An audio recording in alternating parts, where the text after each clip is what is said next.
Hey there friends, and welcome back to the channel.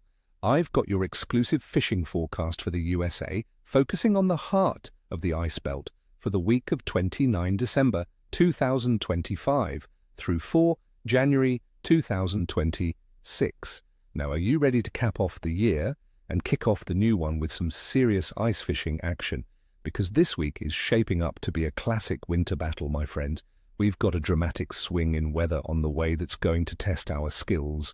But trust me, for those who pay attention to the details, the rewards will be well worth it. This isn't just a forecast, this is your game plan for success.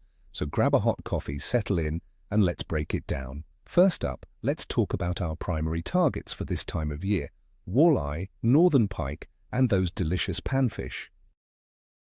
For our walleye chasers, the key this week, especially with the changing weather, is focusing on those low light periods. Think sunrise and sunset. That's when these predators feel most comfortable leaving the deep basins to feed. I want you to target deep underwater humps and points, focusing on depths of around 20 to 35 feet. Why? Because that's where the bait fish are schooling for survival, and the walleye won't be far behind. My go-to rig will be a 1/8 to 1/4 ounce jigging spoon, something with a bit of flash.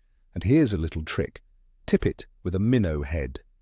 That little bit of scent and meat can be the difference between a sniff and a strike. Now for you pike hunters, it's a different game. Think like an ambush predator.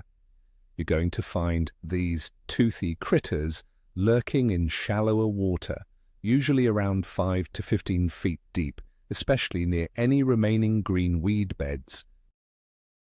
Those weeds are magnets for baitfish and provide perfect cover for a pike waiting to strike.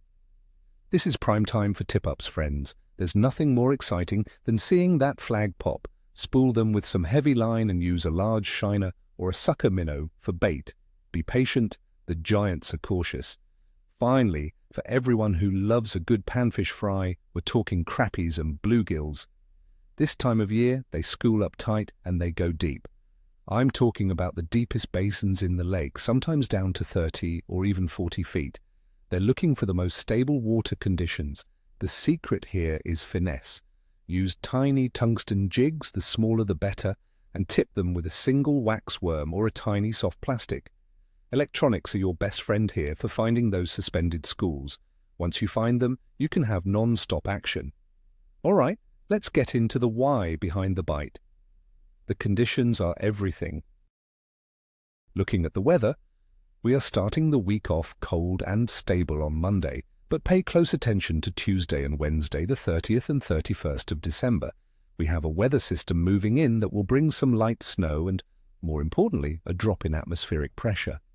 Fish feel this change, and it often triggers a major feeding response before the storm hits. Then as we head into the new year, from Thursday onwards, a frigid high-pressure system settles in. This means clear skies, bright sun, but bitter cold. Those post-front days, especially Friday, will be tough. The high pressure and bright sun can make fish very lethargic and push them tight to the bottom. Now, the water under the ice will be very cold, hovering around 39 degrees Fahrenheit in the deepest parts and 32 degrees right under the ice. Ice should be well formed across the region, but friends, I'm serious about this. You must always check the thickness for yourself. Never trust old tracks or assume it's safe.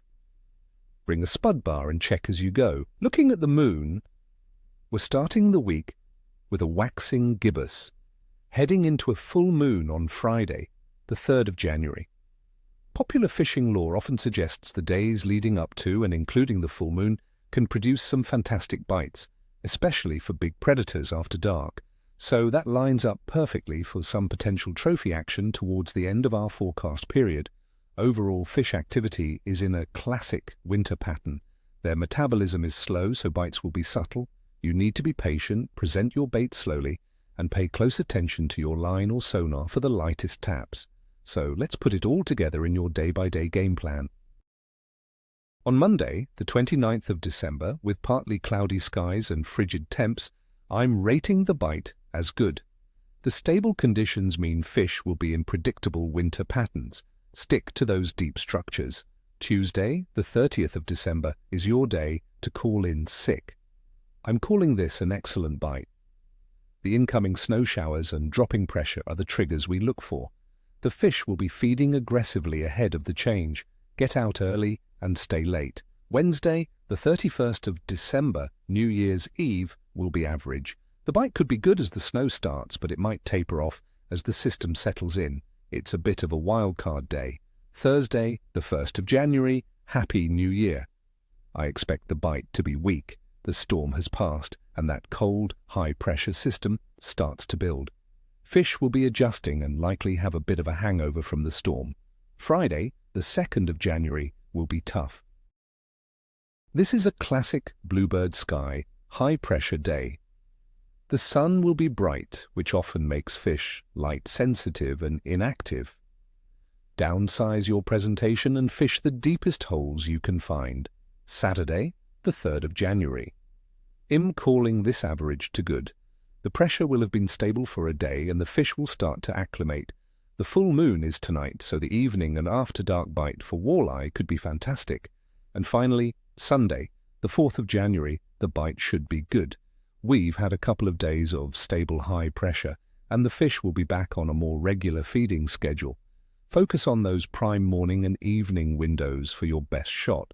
And there you have it, friends, my full analysis and breakdown for an incredible week of fishing to close out the year. Remember, these are just guidelines. The most important thing is to get out there safely and enjoy your time on the ice. From my family to yours, have a happy new year, and I wish you all nothing but tight lines. If you found this forecast helpful, do me a huge favor and hit that like button, and be sure to subscribe so you don't miss next week's update. Now I want to hear from you. What are your fishing plans for the New Year's week? What's your confidence lure for a tough winter bite? Drop a comment below. I read every single one. Until next time, stay safe and catch a giant.